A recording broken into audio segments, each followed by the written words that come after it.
Bismillahirrahmanirrahim. Assalamualaikum warahmatullahi wabarakatuh. Nama saya Iqbal Maulana. Saya perwakilan dari kelompok 1. Saya akan menjelaskan tentang tugas mata kuliah Psikologi Industri. Langsung saja untuk perkenalan kelompok. Dari kelompok 1 ini beranggotakan 2 orang. Yang pertama saya sendiri, Iqbal Maulana dengan NIM 19.000.19.111. Yang kedua, teman saya Nur Sandi Firdaus dengan NIM 19.000.19.115. Langsung saja. Ini adalah peta konsep dari PPT yang kita buat. Jadi pertama kami akan menjelaskan tentang profil dari perusahaan yang kami buat. Yang kedua, struktur organisasinya. Yang ketiga, job description. Yang keempat, syarat dan ketentuan. Yang kelima, benefit. Dan yang keenam, tahap seleksi. Untuk profil perusahaan sendiri, kami mempunyai perusahaan PT Makmur Jaya Tbk. Jadi PT Makmur Jaya Tbk adalah salah satu perusahaan yang berjenis manufaktur yang bergerak pada bidang industri spare parts kendaraan roda 2 maupun roda 4. Perusahaan ini berkomitmen untuk mengimplementasikan industri 4.0. Perusahaan ini memenuhi berbagai kebutuhan produk komponen dan suku cadang untuk berkendara bermotor roda 2 dan roda 4, antara lain electrical engine, terus body, ada sasis dan lain-lain. Untuk memenuhi tuntutan pelanggan akan kebutuhan produksi dalam jumlah dan variasi produksi yang sesuai, perusahaan ini menerapkan standar produksi yang mengutamakan proses dan teknologi terdepan, serta perencanaan skala produksi yang berseksama untuk mencapai produktivitas dan struktur biaya yang kompetitif. Untuk struktur organisasi dari PT Makmur Jaya Tbk dipimpin oleh Dewan Komisaris. Lalu di bawah Dewan Komisaris ada direksi. Direksi ini dibantu oleh 5 manajer di mana mereka memegang masing-masing divisi. Ada divisi marketing, ada divisi produksi, divisi administrasi, divisi akuntansi, dan divisi umum. Divisi marketing membawahi 3 tim. Yang pertama adalah tim marketing sendiri atau tim pemasaran dari produk ini. Ada tim distribusi, tim yang mendistribusikan barang ke pelanggan, dan ada tim promosi. Divisi produksi sendiri membawahi 6 tim. Tim yang bertugas untuk mencetak part per masing-masingnya. Yang kedua ada tim assemble, yaitu tim yang menyatukan antara part yang satu dan part yang lain menjadi sebuah spare part. Dan yang ketiga ada tim finishing, yaitu tim yang bertugas untuk melakukan finishing terhadap spare part yang sudah di assemble. Yang keempat ada tim tes, yang kelima ada tim gudang, yang keenam ada tim logistik. Divisi administrasi membawahi 4 tim, tim kasa, tim asuransi, tim verifikasi, dan tim anggaran. Divisi akuntansi sendiri membawahi 5 tim. Yang pertama ada akuntansi keuangan, akuntansi biaya, persediaan, verifikasi, dan piutang. Sementara divisi umum, divisi yang paling terakhir, hanya membawahi 2 tim, yaitu tim personalia dan tim keamanan. Di sini yang akan kami buka untuk open recruitment itu ada tim marketing dari divisi marketing, lalu tim akuntansi keuangan yang ada di divisi akuntansi, dan tim personalia yang ada di divisi umum. Ini poster lowongan pekerjaan PT Makmur Jaya Tbk yang kami buat. Di sini PT Makmur Jaya melakukan open recruitment dengan menggunakan metode perekrutan berbasis online atau dengan website ya, karena memperhatikan kondisi yang saat ini dan membuka perekrutan untuk umum agar semakin banyak pelamar yang tertarik. Dengan adanya kondisi seperti ini, dengan pandemi seperti ini, menurut kami melakukan perekrutan secara online akan lebih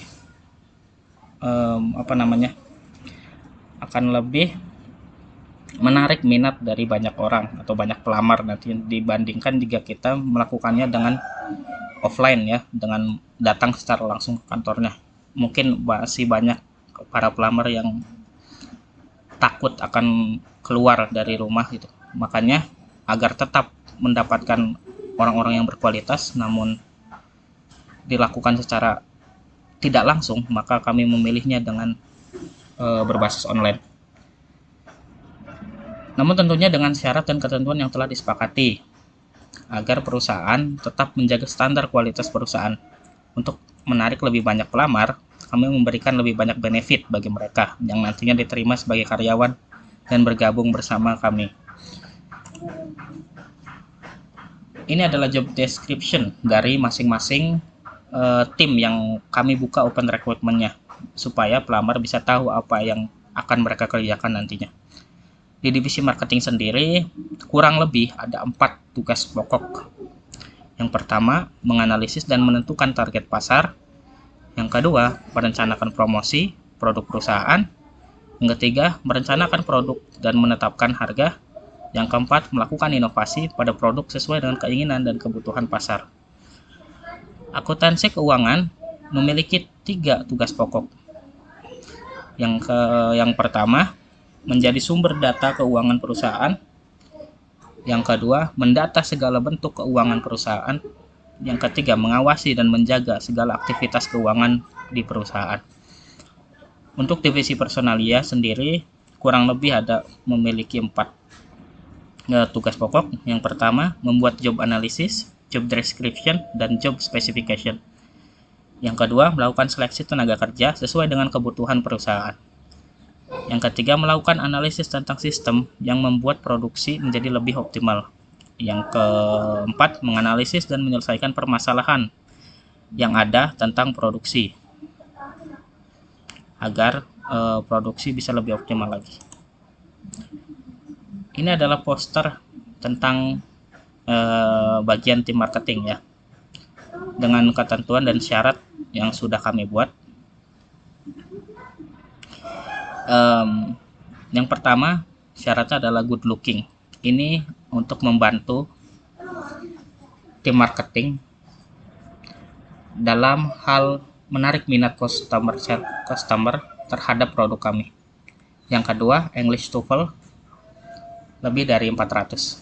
Memiliki sertifikat TOEFL dengan nilai lebih dari 400 agar dapat menghadapi pasar global yang tentunya sekarang kita hadapi, yang kemungkinan customer yang kita punya bukan hanya berasal dari dalam negeri saja. Yang ketiga, creative person. Di tim marketing ini kita perlu adanya orang yang kreatif agar dapat terus berinovasi untuk memajukan perusahaan ke depannya, dan juga menyesuaikan produk dengan kebutuhan pasar juga tentunya. Yang keempat, good communication.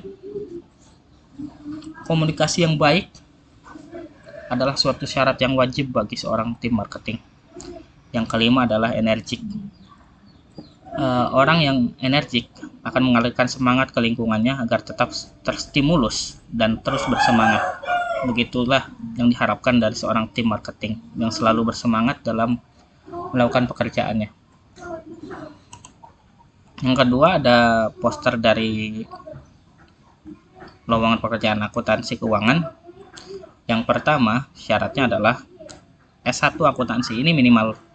Lulusan ini membutuhkan lulusan S1 akuntansi. Kenapa? Karena dapat dinilai mereka sudah mendapatkan pendidikan tentang akuntansi, yang tentunya itu akan sangat membantu mereka dalam nantinya memproses keuangan di dalam perusahaan. Tentunya mereka sudah terbiasa karena mereka sudah diberikan ilmu-ilmunya pada saat kuliah. Yang kedua, sertifikat. Sertifikat ini dapat menjadi sebuah garansi bagi perusahaan yang menginginkan kualitas dari karyawannya. Sertifikat ini juga dapat mempertegas kemampuan karyawan di bidang akuntansinya. Yang ketiga, bisa bekerja sebagai individu ataupun sebagai dalam tim ya. Di sini seorang akuntansi keuangan dituntut mobile dalam bekerja, baik itu individu maupun nantinya akan ditempatkan dalam tim. Good communication, seperti yang saya tadi jelaskan, orang-orang yang dalam akuntansi keuangan juga memerlukan good communication ya. Dia harus memiliki komunikasi yang baik ke sesama karyawan maupun nanti ke orang lain. Untuk personalia sendiri, kami menentukan 5 syarat yang harus dipenuhi oleh calon karyawan. Yang pertama, minimal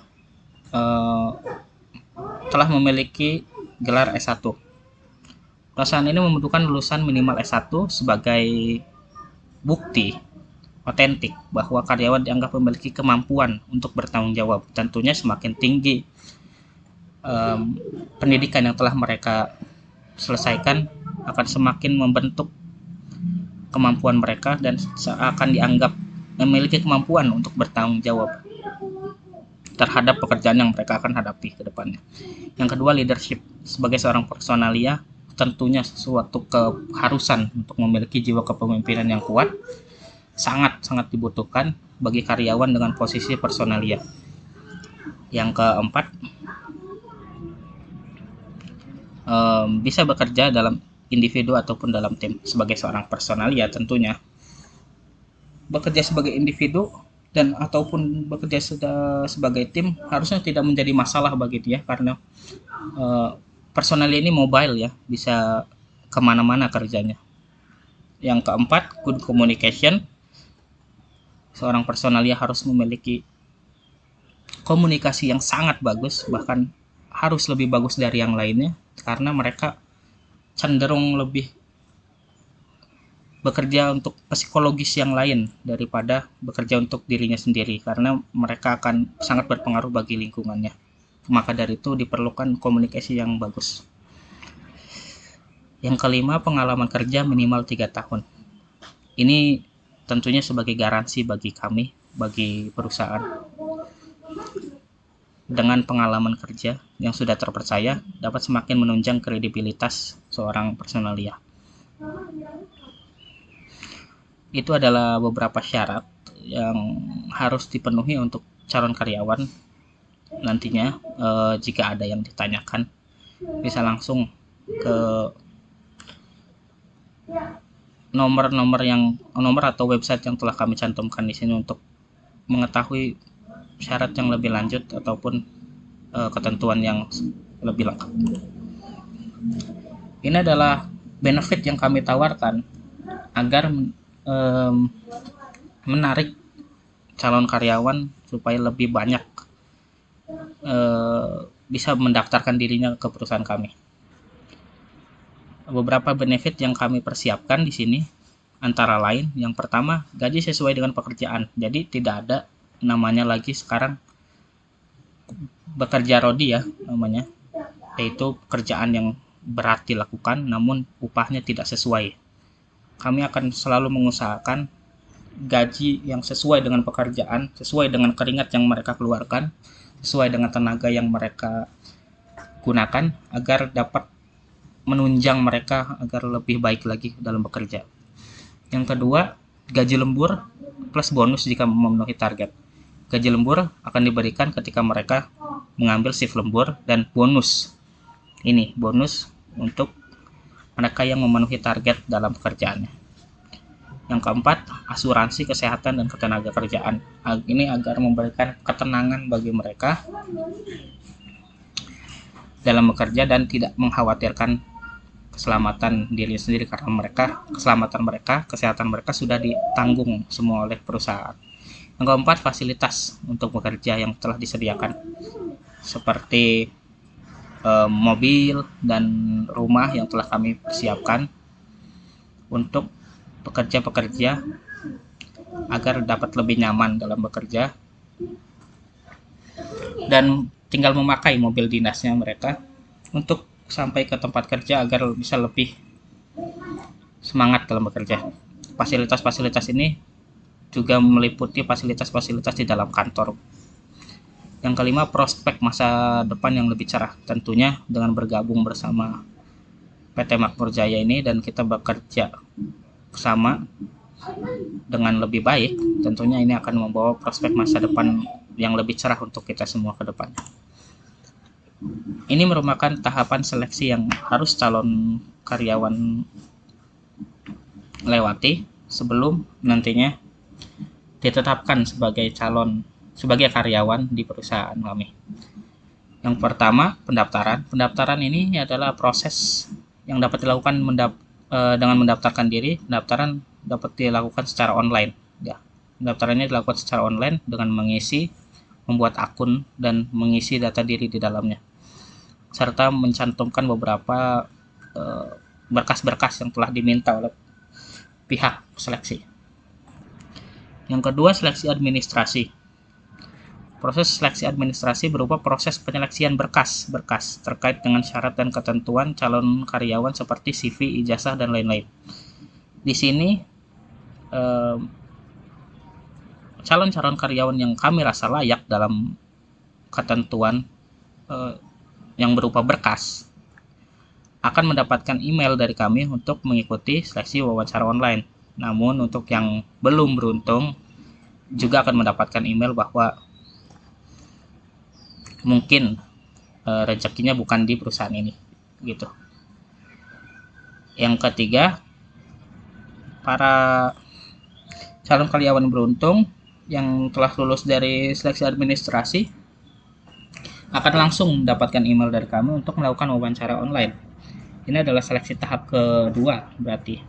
Setelah ini tim akan melakukan seleksi administrasi, terus calon karyawan yang dinyatakan lolos akan mengikuti seleksi wawancara yang akan didamping oleh tim seleksi dari perusahaan.